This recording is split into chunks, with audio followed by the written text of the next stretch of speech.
She joins us today to share with us the 7th level Forging Connection and Meaningful Work in the Remote and Flex Work Era. Please welcome Amanda.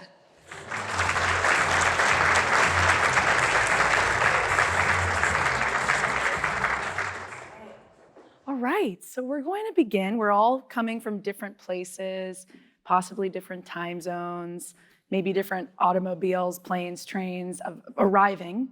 So we're all going to arrive together. So before I even begin, we're going to get comfortable, maybe put both feet on the ground. We're going to be grounded here together.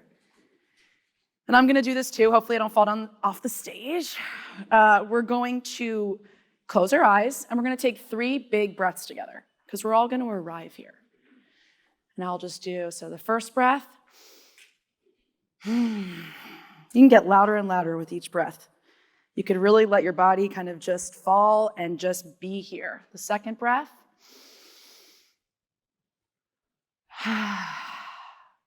And for the third one, if you can be a little bit loud, I would love it because it would make me feel here. So really, really big breath, and then just let it out. Okay, open your eyes. You could feel a change of energy. We're all here now. And the most important thing about this presentation today is this is about you.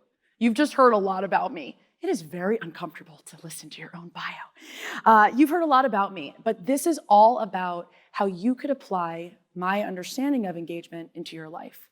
And so we're actually going to begin with you. So we're going to do an activity, and there's a little piece of paper on your table with a QR code. You're going to use that QR code. You could also go to www.catalyststatement.com. Has anyone, raise your hand if you've ever done Mad Libs in your life? Mad Libs? Oh, a lot of Mad Libs fans, yes.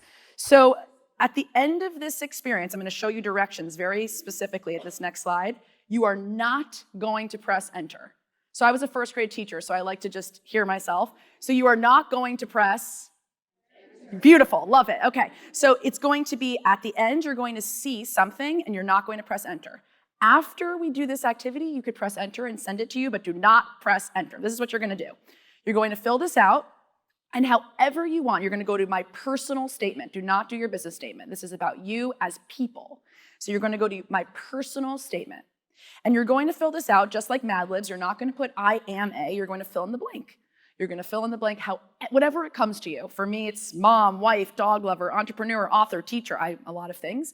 What do you stand for? Whatever comes to you. And what do you believe in? You believe that this is not something that you're going to call 3 friends and ask what they think. You're not going to think about it for a while. It's just going to be the first thing that comes up.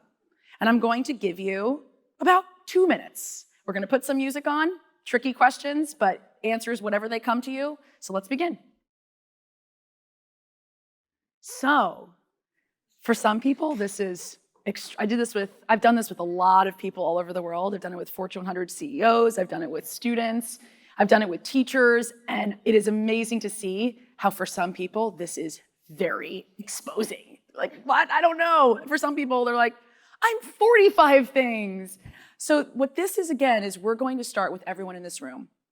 Because what I have learned, I've had 2 children in the past, going back to 2019, I've had 2 children in the past 3 years. And I've really changed as a speaker. And I have a master's in education. I was a teacher, as you heard. But being with my children, I've learned that it's really important to listen first and speak after. And if I don't know who I'm speaking to in this room, what am I really saying? Am I speaking just for myself in the mirror? Because I did that last night practicing again.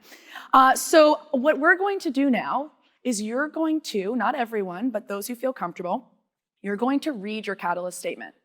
You're just going to see that statement where we did not press enter, and you're going to say the I am a, and it's going to have that statement right there. Do we see? Can you raise your hand if you see your statement first and foremost? I'm not going to call on you, I promise. Can you raise your hand if you see your statement? You see it, you see it, you see it. Okay, some of you see it. Now, let's start. It will take the first brave person to start, and you never know who needs to hear that statement. Even if it's not for you, you never know who needs to hear what you're going to say in this room. So it's going to take the first person to start. Who wants to read their catalyst statement? Yes, awesome. Go you. Love it. And if you could say your name as well. Amy Seidley. Cool. As an artist and an attorney, I stand for progress, and I believe effective communication is imperative. Beautiful.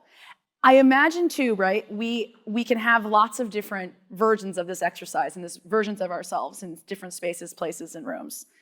And that's what's so powerful about this opportunity and this experience. And I love that you brought in that you were an artist. And I'm sure that you would not necessarily bring that up if I were to say, hi, nice to meet you. Who are you? You would say, what do you do, right? Especially in an experience like where you're in a networking conference. But being able to bring who you are and what you believe in and what you care about is such an awesome way to crystallize what's important to you in a way without saying what's important to you, because that would be a very intense question at a networking event. So who's next? Landy Brooks. As a working mom, I stand for strong work ethic, and I believe you should work hard, be kind, serve others, and love unconditionally. I have 7 kids, so those of you that know me, What? how could you not say working mom, right? Wow, thank you. So again, the reason why I love this activity so much is that was within 2 minutes, right? And a part of you came out that was something that maybe you wouldn't necessarily lead with immediately, or maybe you would, but you wouldn't be able to go deep into the way that you're probably raising your children and the way that you show up at work and how that impacts the way you show up at work. So I think you might have done 7 things you believe in for your 7 kids. I'm not sure, but that was amazing. And also it's the 7th level. So I actually planted you and that was perfect. Thank you so much. 7 kids, wow. Next, we're gonna do a few more actually. I think we have some time. Yes, please.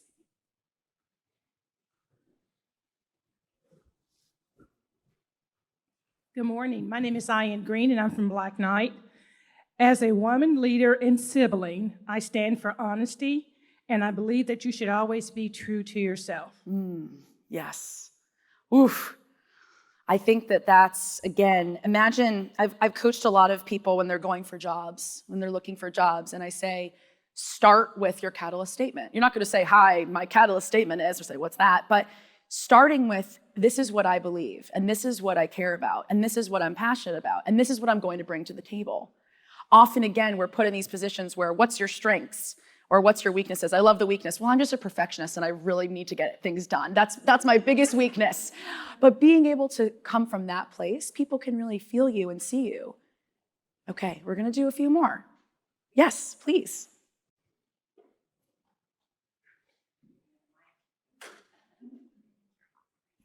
Okay, thank you. My name is Snowden McFall, and as an advocate for women, I stand for liberating women from restriction, helping them stop playing small and claim their power. And I believe that women are the future, and I believe in equality, peace, love, and expansion. Oof, everyone needs to work with her. We're gonna play it big. That's amazing, thank you. Okay, I think we have time. I said, check me on time because I would want to actually just do this the entire day, but I know that you did come to hear a talk. But just maybe one more, if that's all right. And one more, maybe a person that didn't want to go, was like, I wasn't going to go, but now that I'm asking, maybe they now want to go. I'm gonna pull that person out. Someone that doesn't normally maybe speak up at a meeting or feels a bit more uncomfortable. If you're willing to be vulnerable, I'd be excited about it. Awesome, thank you. Great. Like, we know that person, and she should speak up more. Yes. My name is Mary Baez. I'm from Black Knight, and as a mother, grandmother, daughter, sister, friend, and wife, I'm loyal, empathetic, and responsible. I stand for equality, safety, loyalty, and I believe everything happens for a reason. Faith is everything. Oh, yes, thank you. And what I just did there too, I think is so important because I like to talk a lot. And when I was saying I'm comfortable with the quiet and I'm comfortable with the silence and pulling people out who might not speak up, those who don't speak up are probably those with the most to say because they're listening the most. So thank you so much for sharing that. And faith is everything. Okay, so what's my catalyst statement? As a mom, wife, dog lover, entrepreneur, author, teacher, and sensitive soul, and fellow Husky. It's not Go Huskies, it's Huskies, UConn. It used to be Go Huskies. Okay, fine, sorry, it's fine. I was left standing. It's all good. I stand for the notion that all human beings should have the opportunity to live a fulfilling life, and I believe everyone deserves the right to be an active participant in the choices they make and to live a life where they are thriving, not just surviving. Who feels like they're thriving? Okay, but not enough. I want there to be more. I hope that this experience today helps you fulfill whatever you want to fulfill in your life. I do have a short, quick story to tell you. When I was writing my book, one of the editors that I ended up transitioning away from, she was going through a divorce. And as she was working through the book with me, she started to interpret my book for her divorce and her relationship, and was making my book a relationship book. And it is a relationship book. It's a book about relationships in the frame of business. I do break out the movie When Harry Met Sally throughout this presentation. Has anyone seen When Harry Met Sally? So to the point that I actually do use this framework on my husband often and my children. So for your 7 children, I hope that you can actually use what you learned today to meaningfully connect with them. So when you went to that catalyst statement generator, you saw that there was a personal and a business. To me, what's unbelievably important and what we're looking for from our businesses is alignment. We are looking for our values and beliefs, what we care about, what is meaningful to us, what's important to us, to be aligned with what our business cares about, what's important to our business. And I'm not talking about something that is so pie in the sky. I'm talking about if you are selling a product, I believe that sales is a meaningful transaction between 2 human beings. That product should benefit someone's life, or you shouldn't be selling it. And so your company should believe in that product. Your company should be passionate about the people that work for their organization. I call them internal customers. And so I would actually ask you after, not now, because I love how attentive you all are, no phones, to be able to actually go back in and look at your catalyst statement for your business and see if there's alignment. Because misalignment is one of the biggest causes for disengagement in a workplace. And so by starting with who you are, you can then start to actually look around and say, am I aligned? And if I'm not aligned, and they're saying that we are aligned, what's going on here and how can we work towards that alignment? So first you identify your own values and beliefs, and then you can connect with your internal and external customers from that place. Can you just raise of hands? I wish I could do like a million polls, but raise of hands if you manage anyone under you in any capacity. Okay, pretty much. Raise your hand if you work with other people. Okay, so you're asking for things throughout the day that you need. So you are managing something along the lines of trying to accomplish something, trying to get something done, trying to get buy-in.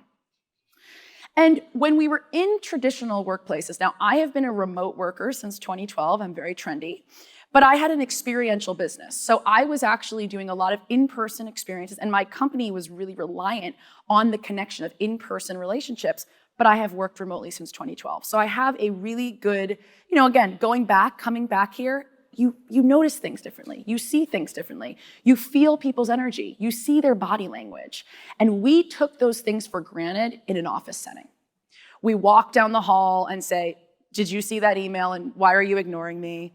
We were able to see if someone came in and they said, I'm fine. We were able to see that they weren't potentially fine. And while again, we were together, which should have impacted engagement for the better, it was actually something that, again, I mentioned we took for granted because 87%, this is pre-COVID, of employees are disengaged. We probably have heard the statistic, which is costing us $500 billion in productivity a year. And this was in person when everything should have been dandy. It should have been great. We were all together. We were all connecting. 87% of employees are disengaged. But 71% of employees rank engagement as unbelievably important in the workplace. So something is going on here. There's a lot going on here, but something is going on here. And now work has changed. We know that. So now, we were talking about this before. If anyone loves beverages, I just found out about this from my husband on TikTok. There's something called a beverage goblin. So if you have like maybe 5 beverages at your desk, you're a beverage goblin. So there's food readily available for you at any given moment of time in your house.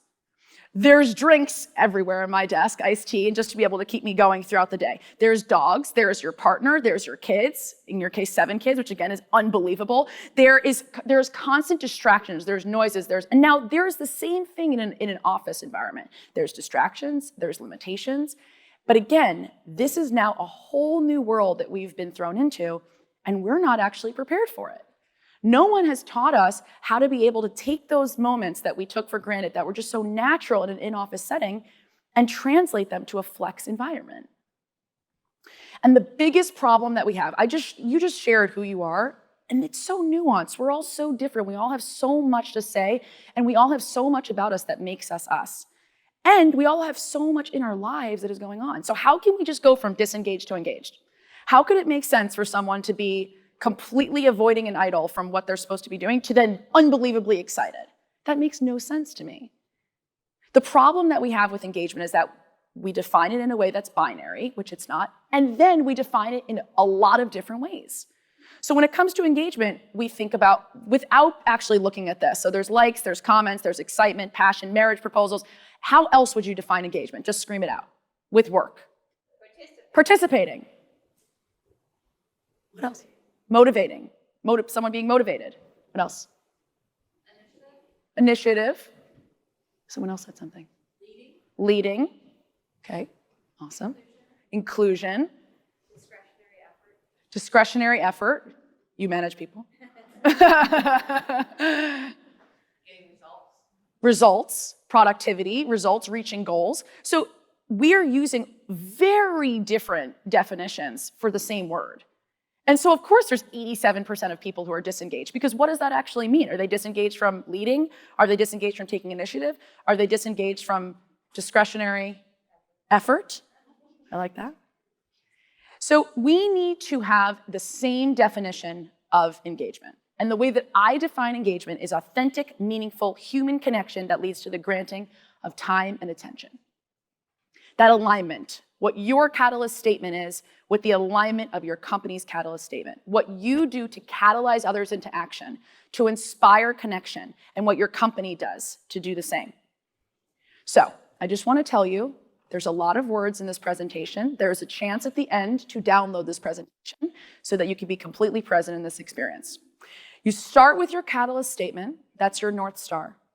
And then you actually work through a process that strives for that highest level of connection and engagement called the 7th level. You do not need to look at any of these highly academic terms that are very overwhelming. And most of our life we spend striving for the 7th level. So the 7th level, which I'm going to be talking a lot about, is literate thinking, when your personal values and beliefs align. We spend striving for that. When I'm with my kids at the dinner table, removing my phone is so that I can actually connect with them at that highest level and not be distracted. When I ask my husband to get off of his phone, it's also to do that in it as well.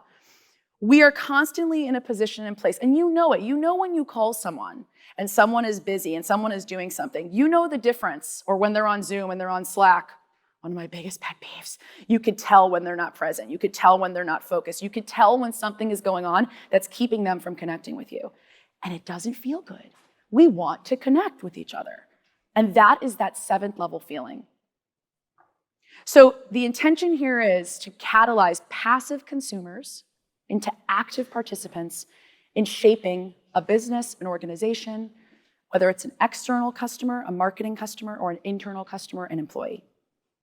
So I'm going to be going through each and every one of these levels, and it's all going to be about how you can apply it into your lives. This is not just, again, me talking about my memoir and why I really love engagement. That's always interesting, but maybe. But this is about how you can apply this within your own organizations. So at each level, you're going to think about it in this way, okay? We're striving for the highest level of engagement. We don't want to settle for mediocre relationships where we don't feel good about ourselves, because we're with the people we work with the majority of our lives. Shouldn't we feel connected to the work we're doing and the people we're working with? Shouldn't we not settle for basic productivity when there's so much more that's possible? I always like to say that the way that we think about engagement, we think that we're actually at the summit, but we're just at base camp. It's not all about productivity. Employees are asking for so much more from our workplaces. And so we need to actually learn how to interact and engage with each other, learn about what's important, and connect from that place. So the levels fall into 3 buckets. Has anyone ever been a teacher before? Scaffolding. We're just gonna break and we're gonna give examples. Cool. So the bottom 3 levels are pitfalls, things that stand in the way of connection. What is getting in the way and what can we do about it? The middle levels are around productivity, the basic foundation of engagement as we currently define it. And the higher levels are levels that we don't actually really know about, that 7th level, these levels 6 and 7, what we're aspiring towards within our workplaces. So we're going to start with the pitfalls. And I'm not seeing, again, not having phones, it makes such a difference. Not being on our computers, it does make a difference, right? We're feeling that attention. I'm feeling that attention, and it's actually giving me energy. And from even you all being able to talk after this, that's why you're here, is because you want to be able to form relationships. So what is standing in the way? Who knows this show? Scream it out. What is the show? The Office. What is his character? Stanley, the best. The only time Stanley was really engaged is when he got retirement. Do you remember that? He was in that beach outfit. He was like, I'm gone. And then I think he had to stay an extra week. He was very upset. So this is Stanley from The Office, and Stanley is disengaged in this video. So what does that mean? Has anyone, okay, raise your hand if you've ever been solicited for a donation on the street. Raise your hand. Now, keep your hand up if you walked past that person and did not give them a donation. It's okay. Now, keep your hands down. That's a lot of people. I will tell you why it's a lot of people. You might actually even give to that same organization that you are walking past on the street. Wrong place, wrong time. And so with disengagement, I do not believe that disengagement is the opposite of engagement. Apathy is the opposite of engagement. Disengagement is level 1 of the 7 levels.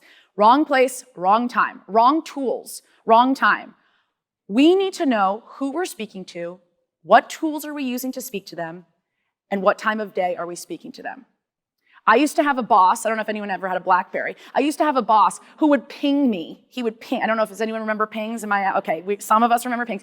If I didn't answer within 3 minutes, he would ping me. And I'm talking at like 11 o'clock at night, 12 in the morning, 1:30. I was in hospitality. And so I'm not going to answer. I learned my lesson very early that he would email me at 12:30 in the morning and I wouldn't answer. And he said, why? I said, because it's 12:30 in the morning. But I kept responding, which then kept giving him permission to email me. It was this cyclical effect. And so an action at level 1 is, this is an example again. So I want you to look at these levels as a way of, has anyone done acupuncture before? Okay, I want you to look at these levels as acupuncture. We are pinpointing the specific problem and coming up with a specific solution that's gonna get someone past that problem. Versus saying 87% of people are disengaged and we wanted them to be engaged. So an example, each level is gonna have a behavior or an example. An example at level 1 is that very few people are answering an HR email about a goal setting program. The question would be, is email the best way to even communicate with them? So the reason why there's questions here is we jump from problem to solution very quickly with people. And that's not the way people work. We have to actually pinpoint what is going on. So we have to ask questions. There's a lot of questions I could ask about this. This is one example, or this talk would be 4 hours. A goal could be establishing a community-wide communication guidelines and let employees know that they will be receiving HR communications through email. Not by email, because that would probably not work, but maybe during an all hands, or asking or polling employees, what is the best way to receive information? Because we don't want people walking through, past us if it's something that we're trying to get them to understand. We don't want them to be disengaged. Okay, who's seen When Harry Met Sally? Hands raised. Some people have not. I'm sorry, I'm going to ruin this movie for you right now. So, as I mentioned, I broke out Harry and Sally's relationship within the 7 levels of engagement. And the reason why I wanted to do that is I want you to see what it looks like when someone, or when a relationship goes from 1 to 7. I want you to see it in the wild. Because I want you to start to be able to look at these levels and start to see people and say, that's what's actually happening here.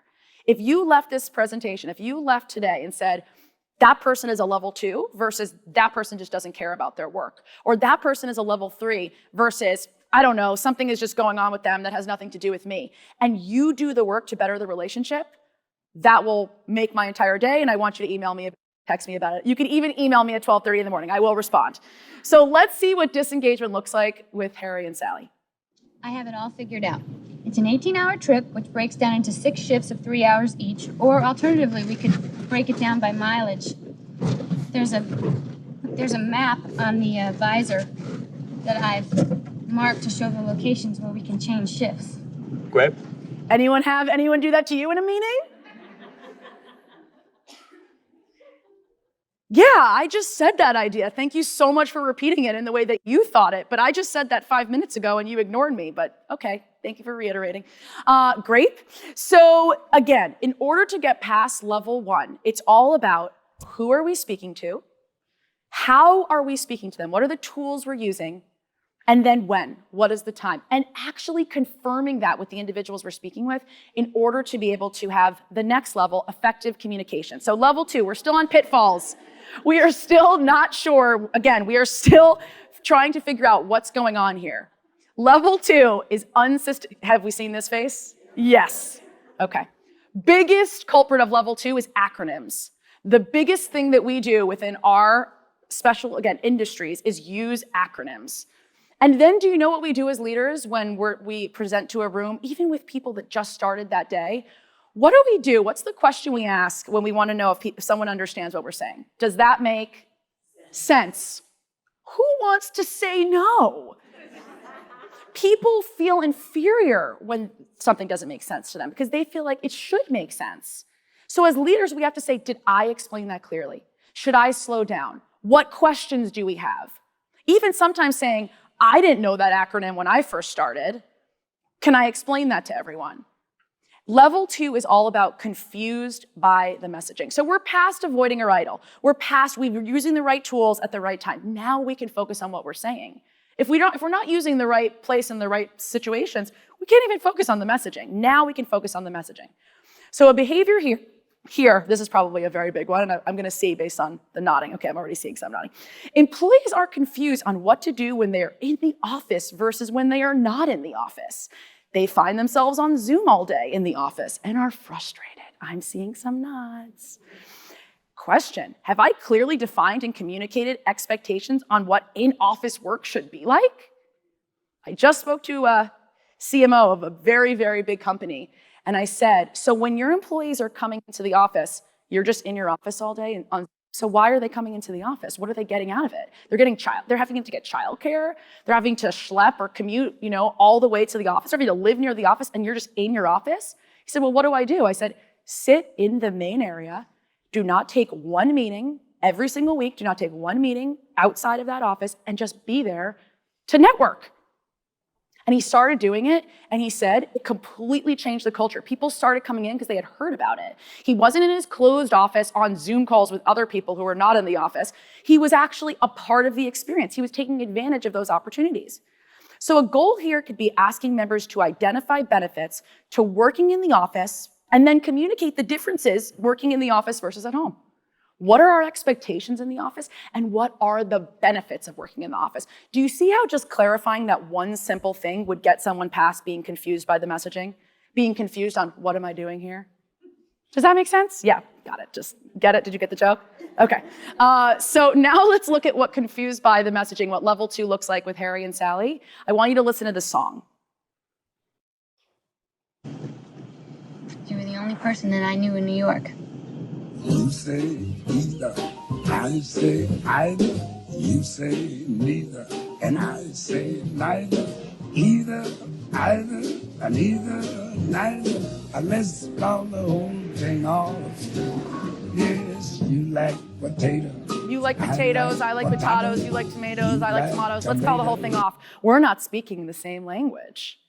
If we want to engage with the people that we work with, again, spend most of our lives with, we need to connect. We need to use the right tools, and we need to have clear messaging that they understand so that we could build trust.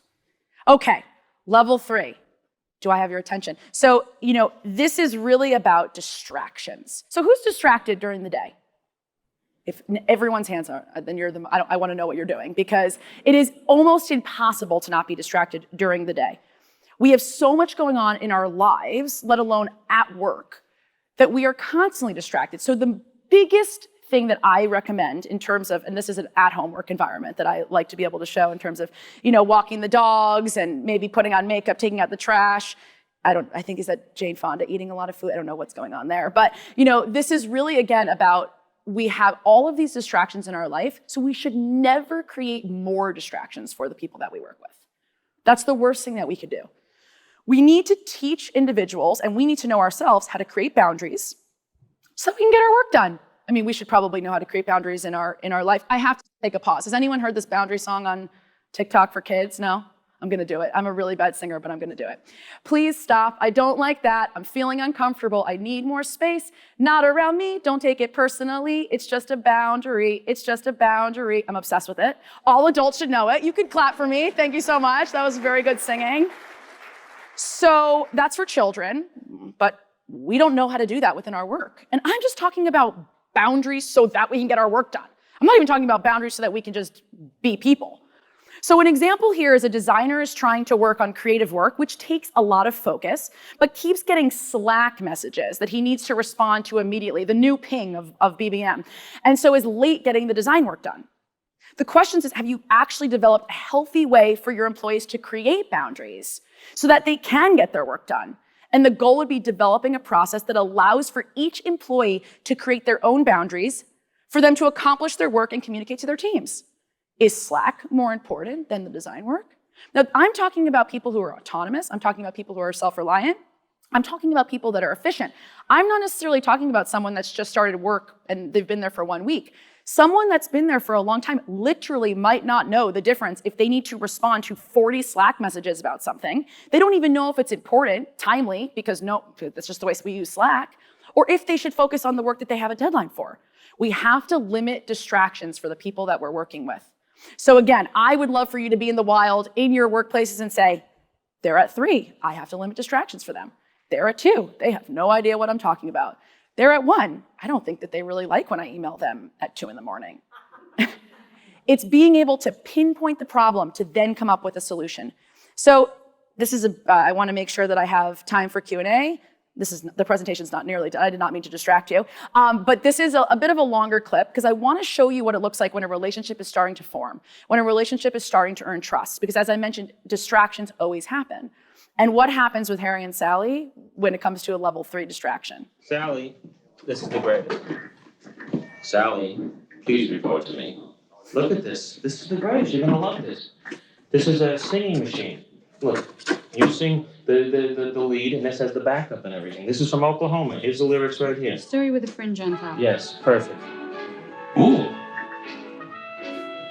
Chicks and ducks and geese better scurry when I take you out in my surrey. When I take you out in my surrey with the fringe on top. Now you Watch that fringe and see how it flutters when I drive them high-step strutters. Nosy folks will peek through the shutters and their eyes will pop. The wheels are yellow, the upholstery's brown, the dashboard's genuine leather, with eyes and glass curtains that will roll. What? It's my voice, isn't it? I hate my voice. I know, it's terrible. Joe hated my It's voice. Helen. Helen? She's coming right towards me. So Harry runs into his ex-wife, that's a distraction. And, and it was funny that I actually sang that. I did not even mean for that to work that well. But, when it comes down to distractions, again, you could have an employee that's really engaged and they could be distracted by something and they could fall to a level 3 from their own lives, something that's happening within their own lives. You can't always control that. You can create an environment where they could share that information with you, which is a higher level of engagement, but don't create more distractions for your employees. Let's actually allow for them to be productive. That's the worst thing that we could do as an organization is to, again, distract the people that we expect so much from. So once you actually get past 1, 2, and 3, and by the way, this seems like a lot of work, but you're already doing all of this. You're doing it naturally. Now this is actually just a structuring for you to be able to do it in a way that's intentional, and it actually allows for the relationship to form trust much more quickly. So now we're at the productivity phase. We've been past the pitfalls, and we are at the way that we currently measure engagement. Everyone knows this movie, right? What's this movie? Lion King. So what I just did with you this whole time is level 4. I'm asking you something simple, and you're doing it. What you did with the catalyst statements before was not level 4. That was a much bigger ask, and that's why not everyone did it. It's okay. This would be like if I asked the lions from Lion Kings to say yes, and they said yes. That's the whole, I just love Disney. So when it comes down to level 4 and measuring success, this is how we currently measure success, productivity. An action could be employee or employees fill out a survey that takes less than 2 minutes to fill out. Now, this is basic productivity in general. So if a manager is constantly asking someone to do something and they're doing it, that's level 4 because they were asked. We know those individuals, and that's totally fine. If we're striving for the 7th level and someone's falling at 4, I am so much happier than if they're stuck at 2. It's like, what's that quote? If you shoot for the moon, you land on the stars. If you shoot for the 7, you land on the 4. So if an employee is filling out a survey because they were asked and because it's easy enough, the question I would ask is, how is the company showing the employee they're listening to that feedback? You're always striving for more. You're always looking at yourself and say, okay, they filled this out, but now what? The goal could be to create a post-survey plan of action and share it with employees to let them know what you actually did with their feedback. Because we're not just settling for basic relationships. We want more.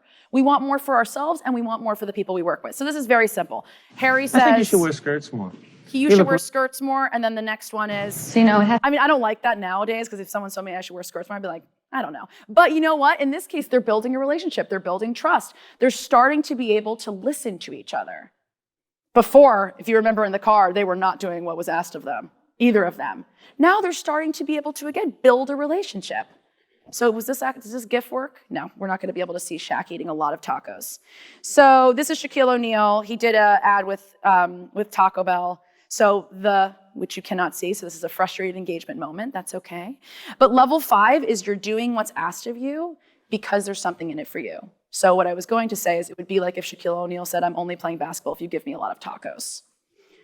But I think also tacos means pay, right? Benefits, things that are actually foundationally important to our work.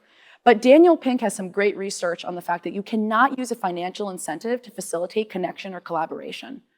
And so we can't just keep throwing money at the people we work with, be like, care more, do more, be inspired. That's not going to work. But it is important. We can't just take away healthcare and benefits because we want people to be inspired either. So an action at level 6, critical engagement, is, again, it's all around when you're inspiring someone to set goals to make a difference. So has anyone ever received an inbound campaign, an email campaign from a brand that they have purchased from that is not about selling the product, but about teaching you how to use the product? Some people. Okay. Have you ever received— coming here is a level 6, okay? You are here to be inspired, to set goals, to make a difference. If you use anything from this presentation and you bring it into your life, that's a level 6. You are inspired. You are taking that information and you are applying it. This is what we want from our learners. This is what we want from our children. This is what we want from our internal customers.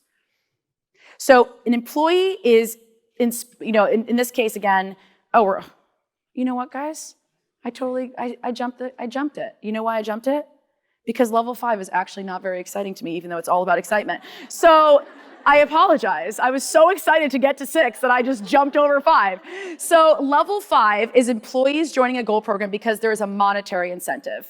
I literally jumped it. And the reason why I jumped it, this is true, is because carrot on a stick to me is very, it doesn't actually last and it's not sustainable because we have to keep giving rewards and keep giving rewards. And it's something to me that I think in a marketing perspective has been a very difficult thing for me because I come in and they say, oh, well, why can't we just do a campaign with this celebrity and then we'll get all these followers tomorrow? Like, because why? Do you really need that? And when it comes to level 5, an action here would be an employee joins a goal program because there is a monetary incentive. Okay, but do employees even see the value outside of the monetary incentive? Or every time you ask them to do something, they're gonna ask now for an Amazon gift card? The goal would be to work with each employee to identify goals that will help their personal and professional development and develop intrinsic incentives together to get them to that 6. So actually use the carrot on a stick as a way to build trust in a relationship because they're giving you their time, which is their greatest resource, and then showing them that you value them and working with them to determine what works for them to get to that highest level of engagement. So with Harry and Sally, they're in this relationship. They're friends. They're not really giving that much. And they're not really getting that much, but they're getting something. When Harry's asked what he's getting out of it, he says, I get the woman's point of view on things. He gets the women's point of view on things. It's not something that he's giving a lot, he's not getting a lot, but it's just enough. It's level 5. Okay, now I want to go to the level I wanted to talk about, so thank you. So now we're at critical engagement. We are at the aspiration phase. We're using the right tools. We're using them at the right time. We're using the clear messaging that people understand. We've limited distractions. We're starting to actually understand that productivity is not the be-all, end-all, and we're building off of that. We're giving the right financial incentives and packages and benefits. Now we can focus on true engagement, leadership, self-initiative, all of the answers that I heard in terms of engagement. We can't just jump from someone being avoiding an idol, not answering an email at 12:30 in the morning, to being the most obsessed person with your organization. That makes no sense. Just like I wouldn't expect my son, who's having a meltdown because he wants, to play with his toys for 25 more hours, to be able to then listen to me about why it's important that we clean when he's having a meltdown. For anyone who has kids, don't try to talk to them when they're having a meltdown. At level 6, it's all around inspiring someone to set goals to make a difference. That's what I just mentioned. You coming here, you wanting to learn, you wanting to grow, you getting value from an organization outside of sales. So I use an example of the Quip toothbrush. Does anyone have a Quip toothbrush? Okay, so you get emails from them about just in general dental health. How to be able to floss, how to be able to do things, how to be able to go to the dentist. That's nothing to do with their product. They're inspiring you to set goals to make a difference because of what they care about. That's level 6. So does anyone know this show? You can scream it. What's the show? Biggest Loser. Great. Jillian says, I'm proud of you because you did it. Not because I made you do it, because you did it, Danny. You did it. That's the difference. Has anyone, and I don't really have the time for this, but I'm just going to go quickly. Has anyone ever had an experience or a situation with someone at work where they did something you didn't ask and it surprised you and inspired you and it actually made your life better? Raise your hands. Okay, that's amazing. You guys are in great work situations. I'm very happy about that. That feels so much better than when you have to ask for something and someone just did what you asked. They went above and beyond. They made your life easier. Even just getting you a coffee because they know that you're exhausted, or they noticed something, or sending something to your house because they realized that, again, you just had a baby and they wanted to, give you the snoo. Highly recommend the snoo. I'm not getting paid by them, but does anyone know the snoo? Oh, that's a level 6. Inspire to set goals to make a difference. It helps your baby sleep. So now, what does an action look like here? Employee starts to become a thought leader on LinkedIn on their own time, representing a company and what the company offers, what the company believes in. How does a company help give this employee a bigger platform? Develop a 4-part email campaign, whether internal or external customers, to be able to actually make this employee a thought leader and teach others, inspire others what that individual thinks. It's not just about settling for now this person is engaged, so, we should take it for granted, they'll always be engaged. It's about activating them and constantly striving for more. So, and again, this is about transformation. This is about not just trust, but now we're growing, now we're changing, now we're evolving because of the workplaces that we are at. And so with Harry and Sally, this is about trust, and this is about I'm going to do the work. You never get upset about anything.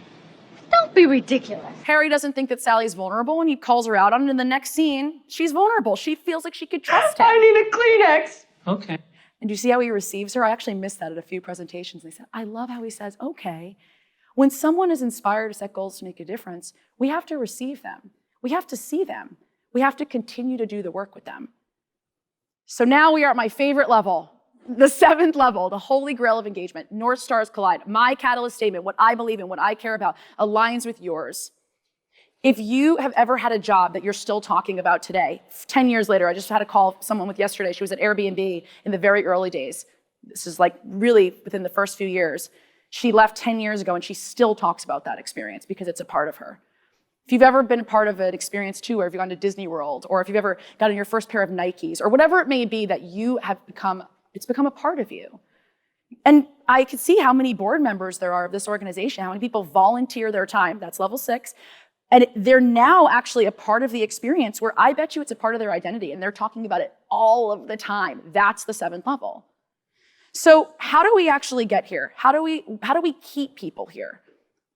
So an action could be an employee keeps referring people for jobs. Does anyone know this person that's referred or bakes cookies for all the events or is constantly coming to everything? Does everyone know the 7th level employee? Can you tell me? Raise your hand. Some people. Not everyone. We want more 7th level employees. So, question, how am I making this person a hero and making it easy for them to share this work that they are doing with others? It's not about a financial incentive here. A 7th level employee should not be treated like a level 5. You could give them a financial incentive, but you need to give them more. They need to feel really seen. So in terms of a goal, maybe working with this individual, asking them what their needs are to support them in recruiting, because maybe they're just, again, ad hoc, just sending things to individuals. And every time that someone gets a job they referred, send them and an employee a personalized gift and a personalized card. Okay, that's easy. The next step would be then highlighting these stories on your blog in an external way and an internal way. So you're making their life easier because you're giving them, whether it's a landing page or a referral code or whatever it may be. You're personalizing an experience as a thank you, a touching experience, telling them that you see them, and then you're making them the hero. They're becoming your advocate. They're becoming your ambassador. When it comes to the 7th level, these individuals should be activated to help you build your organization. We keep just recreating the wheel. Okay, now we have to go to recruitment. Oh, now we have to do a new marketing campaign. Okay, now we have to make sure that we're, doing an all hands to get everyone excited. These people are already excited. Let's use them and activate them and make them the hero of our story. So we're not doing this alone. So I have a bunch of examples about the 7th level. So when you actually Google Harley Davidson tattoos, 1 million+ people have Harley Davidson tattoos. They are branding themselves with a brand. Not because they have good motorcycles. They do. I mean, I don't know, but they likely do because of what it stands for. They are aligned so much that they are literally branding themselves. That's the 7th level.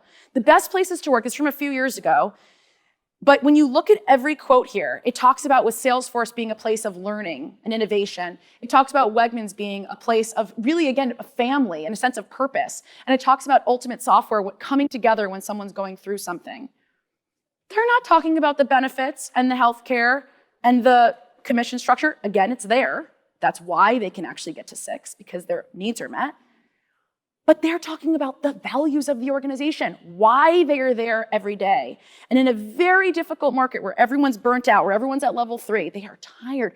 We have to work with the individuals to see what's going on here and how can I support you. And Beyonce, obviously Beyonce's at the 7th level. So a few years ago, this is a specific case.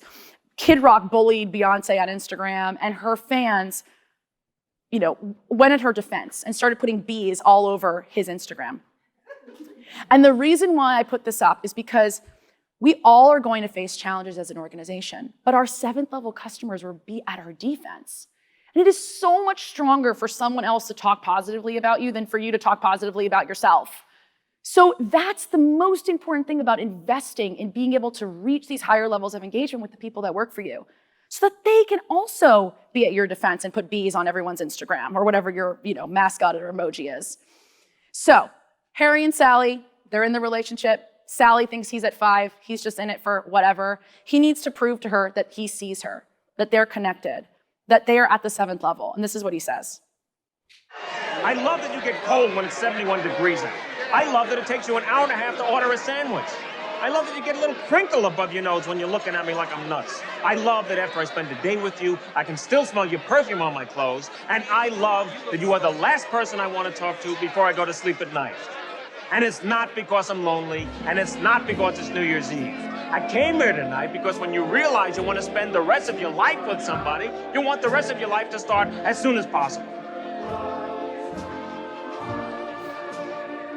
You see? That is just like you, Harry. You say things like that and you make it impossible for me to hate you. And I hate you, Harry. I really hate you.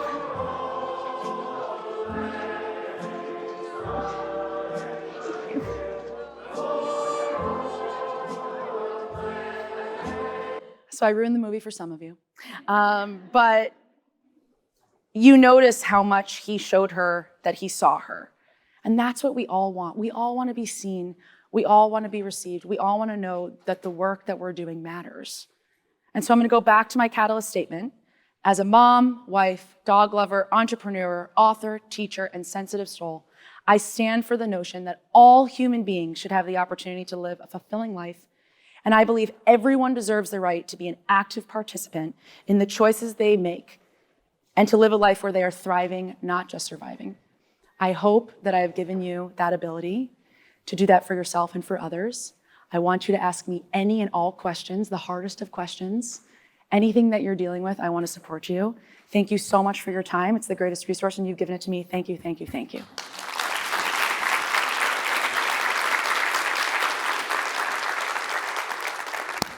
Okay, any question? I even want questions like, I'm literally dealing with this and I need help, or tell me what you said about that again, or whatever the question is, but it always takes the first person, so. I had a question about the survey. Yes. I've seen a lot of surveys that have come across a corporation. We filled out the survey, and it went to La La Land before we saw any type of implementation. Yep. And it was a long time, and it's not like capturing it in the moment. How do you address that? Yep. So another Fortune 100 CMO just telling me they sent an 80-question survey about flex work, and they got it back, and people were like, we like flex work. And they're like, we knew that. So why did we just send out an 80-question survey? So what I would say, I'm gonna go back to those level 6 and 7 customers, are your internal customers, your employees. Rather than tell everyone what is needed and how we're going to be actually using these survey results, you should have people that are already engaged within your organization to go to and show them those survey results and say, what should we do about it? What do you think we should do about it? How should we communicate it? What are your thoughts and perspectives on how we should be implementing this? How can we actually communicate right now our plan for making a plan? How can we use you, again, as advocates and ambassadors to be able to get the rumblings here to say voices matter, and this is what we're going to do. We're 3 all hands over the next year, but I don't know. They know because they're the most engaged. And that's, I think, the problem that we have, again, as an organization with a top-down approach. We think that the people who are paid the most are the most engaged, and that might not be the case. So let's go to those who are most engaged and ask them what they want to do with the results from the beginning all the way to implementation, and then work with them to be able to do so. Any other questions, please? Yes? So if you have level 3 employees who have boundaries, and you have some autonomous people who've created their own systems for those boundaries, and they're at the same level, and they're in conflict, how do you handle it? Cool. I like it. So, and they both have boundaries, you're saying? Both of them. Okay. So autonomy to me is a byproduct of an environment that is filled with trust. And so I think that we have to separate someone that's creating boundaries so that they could just get their bare minimum work done and someone that's autonomous. And the way that I would look at those two individuals is an autonomous individual that is self-reliant and is, again, someone that is making changes within the organization, wants to have their voice heard. I would not put them in the same category. I put that at a 6. So if you're, and you know these individuals, you know these people because they're constantly bringing up things within hey, you should change this, or hey, we should teach other people how to set boundaries, or hey, have you thought about how this would improve the organization? So that person has no problem with distractions or boundaries. That person is a level 6, and we should treat them like a level 6. Someone that's setting boundaries at a level 3, and I mean, that's really to get past level 3, right? They're at a 4. So now I'm gonna go blah, blah, blah. See, again, these are all my levels with my brain. Someone who is at a level 3 likely does not know how to set boundaries. So they are distracted and they don't know what to do. To get them to a 4 and to get the majority of your employees to a 4, you need buy-in and a shared understanding of what boundaries actually means. That's that level 2, right? What do we mean by a boundary? You could sing the song. Then after that, you don't really sing the song, but maybe it was pretty good, right? The boundary song. So you start with what are boundaries? Then you start with, okay, how do we as an organization, based on our culture and what we believe in, actually implement those boundaries? And then you actually leverage those level 6 autonomous individuals, again, going back to be a part of that plan of what do we do about this and how do we activate others? The point is separate the individual. So in your mind, you're like, there's people that create boundaries and there's people that are they're autonomous and inspired and impacted. And what happens when there's conflict? You're not treating them the same way. You're activating the level 6 people to determine what to do about the conflict because they're at the higher level of engagement. You want them to be at level 7. When we start to separate people based on parameters, an if-then category, if people are distracted all day and not doing the work, they're at a 3. If people are setting the boundaries and doing basic bare minimum work, they're at a 4. If people are inspired and they're constantly bringing things up and they're autonomous, they're at a 6. And so then you do the if-thens. If they're there, then what do we do about them? Instead of mushing, we're mushing them all together, and that's the problem. That's the acupuncture. Also, when you could email me or just LinkedIn me, and I will accept anyone just say, and you could ask me these questions in detail, and I could go through them like a lot, just for fun, because I like them. So we could go through it together in more detail. Yes? Thank you. In terms of the current market environment that we are in and what companies are facing, right? Layoffs, cutting of resources, cutting of benefits, programs that incent certain behaviors for the lower levels. How best to encourage companies to have that long-term view, understanding the financial struggles now to keep the engagement? Oh, that's a big one. That's a doozy. So I like this is a branding answer, and then I'm going to go to the real root question. I like to always use the term ROI, ripple of impact, instead of just return on investment, and say that this is again a long-term plan. However, actually going back to your question, I think really talking to an organization about the worst thing we could do is be at 1, 2, or 3. So again, all these companies are like, productivity, sales, we need to keep up our, you see, there was this one recent thing I saw where this woman had paid herself, I think it was like a couple $1 million, and then she laid off the employees on Zoom and was just like, well, sorry, we don't have the money right now. And it was just, they had just got acquired. It was just a terrible way of handling that. Also, a lot of people are on maternity leave getting laid off with or their emails are just getting taken away from them, right? These to me are all level 3 or level 2 experiences. There's a misalignment here. People are confused. They also don't know what's important to the organization, and there's not a lot of transparency within these companies. They're like, oh, we don't have any money, but then they are still seeing the executives doing whatever they may do. So what I would say to that company is, let's just focus right now on a defensive strategy versus, and starting by being not necessarily reactive, but by being proactive and being defensive and looking at 1, 2, and 3. What are we doing to cause avoiding or idle behavior? Do people even have computers anymore? Are we focusing on giving them the foundational things they need to work? Are people confused about what is even important to us, what we care about?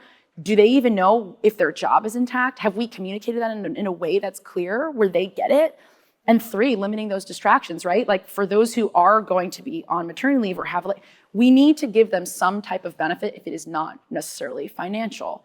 And by asking individuals what's important to them outside, I know that there were individuals that work for me, and again, there's this great graph with an entrepreneur where it's like up and down, up and down. I've had downs and ups for the past decade. And sometimes it's just being with their kids more, having a more flexible schedule. I mean, it's not always what we think is the incentive. It's by limiting the distractions in their life and making it easier for them.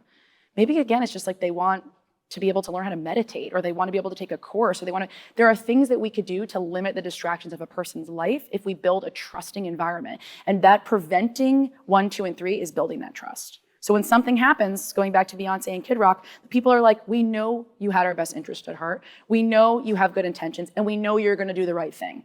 And that is very hard to accomplish if you have most people at 1, 2, and 3. So what if you have these heroes, right? These ambassadors. However, they can also be seen, the perception could be they're a problem child, they bring up. So how do you change that perception? Yeah. It's Yep. Okay. So I have this whole theory about, especially people who go from executive positions to chair positions, which again, I've been in these positions, but 7th level customers who are not activated in the right way become level 3 problems. They become distractions because they have all this energy. I go back to, again, my 3-year-old. He has all this energy in his body. And a lot of the times as adults, we say sit down and relax. It's that's the opposite. It's get your energy out, just run around, do whatever you want. Because if I don't let him do that, he will become destructive. Not even by meaning to, just because he's 3. It goes back to the levels. This is very great. So with the 7th level individual, it's being able to create parameters and structures for what do we do with these individuals? How do we make them feel like a hero in a productive way that we have control over?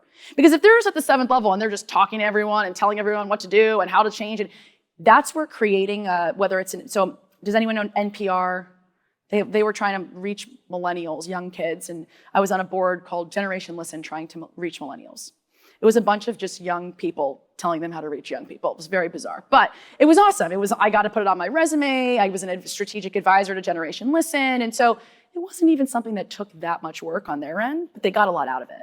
So for you, what is something, whether it's again, more formal, where it's a process where maybe there's executive leadership training, and then they get to be kind of an internal team that's giving feedback in a really productive way, or maybe each of them do get to have kind of a blog post about what they've done and the work they're doing for the organization, or you say okay, you're actually going to be our social brand ambassadors, and these are the things that you're going to talk about, and these are the conferences that you could attend for us. So create the containers for them to be engaged. Because if you do not, they're so engaged, they're bubbling over with excitement, they're going to make things a little bit difficult because you're not meeting them where they are. they're at that highest level, and then they're like, hello, hello, see me, see me. So see them. Yeah. Anyone else? I saw, yes. This might be the last one. Oh, sorry. Thank you. Hi, I'm Rebecca. Hi. I have to brag on my company Please. because I'm watching all of this. Yes. And I recognized us, and I am grateful because I got an invite. I think they're channeling me. And anyways, they use this as an invite, I think, to help channel people who have extra energy. Yes. And it was just lovely, and I'm grateful for Black Knight. That's beautiful. That's so wonderful. And you know, oh, did you want to have a question as well, or did you just saying yes, me too? You, great. I want to just respond, and then I want to hear your question. That's exactly right. So now you're going to, if you know, from this experience, or you meet someone here, or you're super inspired, that relationship now, everything that happens here is connected to your work. And that is strategic, good job from a business perspective, but also actually beneficial for you because they care about you as a human and they care about their business. Both are possible and both are actually support each other. So thank you for that. Okay, last question, I think, right? Yep, last question. So how do you use those level 7 folks to get the level 1, 2s, and 3s up? Yes. As a leader, you want to inspire them. Sometimes those folks can actually be a deterrent to folks that are at 1 and 2. Yes. So again, going back to the worst thing we could do is not try to keep someone at the 7th level, is just kind of treat them like, okay, well, you know, we've been married for 20 years, so I don't need to get an anniversary present this year. That's not what we want to do. We want to be able to activate them in a way that makes sense for us and makes sense for them with a container, as we said before, so they're not just running around. So what I would, first and foremost, before we even talk to the level 7 employees about 1, 2, and 3s, we have to figure out what 1, 2, and 3s look like in our organization. We have to know what is causing disengagement, what is causing confusion, and what is causing frustration. And we can't really ask the 7th level customers about that because they have no idea, because they're not at that place. So we have to listen to our organization. We have to actually create a trusting environment based on the values that we care about so that we can hear from those people that are at 1, 2, and 3. And maybe, by the way, those level 7s, depending on how they're seen within the organization, maybe they are the way, because maybe they're not managers, maybe they're not executives, maybe they're just really passionate and committed. Maybe they're the way to build trust and ask. Or maybe they are all leadership and we need to figure out a way to be able to give some Amazon gift cards to get these people to even give us answers. We have to figure out a way to get that. But we can't just assume that we know what's going on in our organization in terms of what's wrong. That's the first thing. And so we have to hear from the 1, 2, and 3s. Once we get the 1, 2, and 3 responses, then we could put the 7s in charge in a way that's specific, strategic, and aligned with what we feel is best for the organization. Again, not free for all. So this is what's happening. This is how we see you being a benefit. Now we want to hear from you because we've given you this is what we want. Now tell us all of your thoughts. And now we're going to create a mentor. You know, what is that when you go to your first day of school and someone walks you through the halls and introduces you to their classes? I haven't been in school in a very long time. What is it? Like an ambassador, yeah. Okay, that's pretty easy. I've used that word about 25 times today. So an ambassador program. So, someone actually, a level 7 customer, internal customer, in the first few weeks of onboarding gets to just be paired with a freshman and gets to work with them and connect with them and actually say, here's the language we use. We love being zany in our culture. This is what that actually means by zany. Don't wear a clown wig to the office, but wear a clown nose. I don't know. It's all about, again, being able to use them in a way that's structured and strategic based on the information you know about your own organization. But first you need to know the organization. First you need to listen. I actually have a few more minutes. I think we're okay. So I would like hardball. I like these hardball real-time questions of this is happening. Yes. So our poll today was centered around engagement, and the majority were answering that it was the conflicting priorities and interests. So what do we do about that? How do we do? Can anyone tell me what level conflicting interests and priorities are? Yes, 3, yes. You want to engage, but you're distracted. There was one around, again, trust. There was one around not being able to buy in terms of communication. It's a level 2. They're distracted. So, okay. This is why, to me, again, it's all around acupuncture, right? So that is a symptom. I don't necessarily know if that's actually the reason why things are not being accomplished. I would ask lots of questions first. So first I would say, this is the problem, and then I would literally say, this is how I would work, right? This is the problem, what level is it? It's a 3. People want to engage, but they're distracted.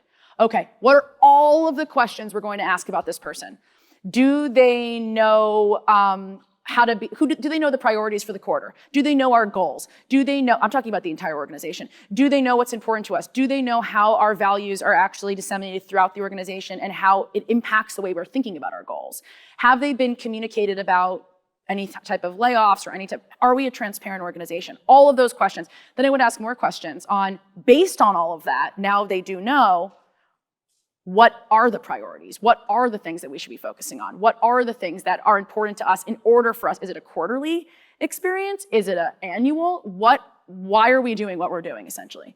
So that's that pinpoint, right? That acupuncture. You go to acupuncture and you have a backache and they put a needle in your foot and then all of a sudden you're great.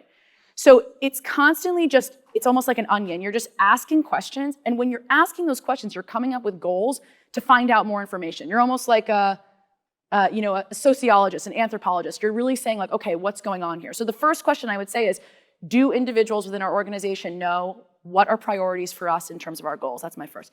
Then I would have an actual goal for myself of ask people within this organization, ask people at the highest level, ask people who are managing the budget, what they think our goals are for the quarter. Let's just start with the quarter. If they don't know, then it's, let's have an actual, now we're gonna create a new priority. We're gonna create an experience about bringing people together to talk about our goals. Now we've completely removed that as a barrier because there's no conflicting priorities or conflicting. We need to actually just get on the same page about our goals. We need to solve level 2.